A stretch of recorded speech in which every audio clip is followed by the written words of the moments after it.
Здраво, деца! Слушнете го денешниот возбудлив расказ. Без зборови, учениците стоеле на планината и гледале кон небото. Само пред еден миг Исус зборувал со нив и одеднаш тој бил вознесен на небото во облак и исчезнал пред нивните очи.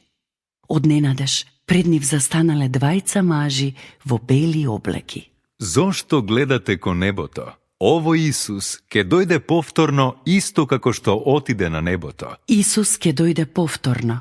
Зар тоа не е големото ветување кое го даде при неговата разделба? Вистина ли е дека Исус ќе дојде повторно? Да, во Библијата тој самиот го рече тоа.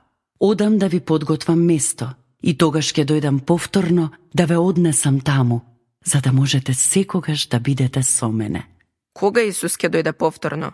Кога учениците го поставиле истото прашање, неговиот одговор беше: Не е важно дали го знаете датумот. Поважно е да не ме заборавите. Верувајте во мене и чекајте ме. Само Бог, Таткото, го знае времето кога ќе дојдам повторно. Исус сепак рекол дека можеме да препознаеме кога ќе дојде повторно. Тој рекол дека пред да се врати, ќе има војни и земјотреси.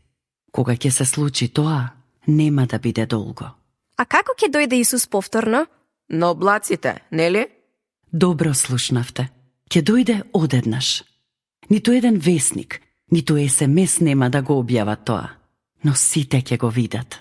Тие што го заборавиле и живееле без него, кои велат дека Исус нема да се врати, ќе бидат ужасно исплашени.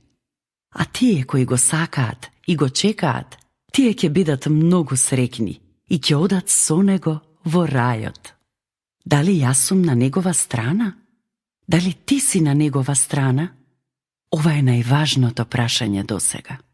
Бог сака сите да се определат за него и да одат во рајот затоа што не сака. Верувањето во Господ Исус е гаранција дека сме на негова страна. Исус ќе дојде повторно. Верувам дека нема да биде многу долго. До следното слушање. Ако сакаш да не контактираш или ако имаш прашање, пиши ни на radio7kids@gmail.com. Чао!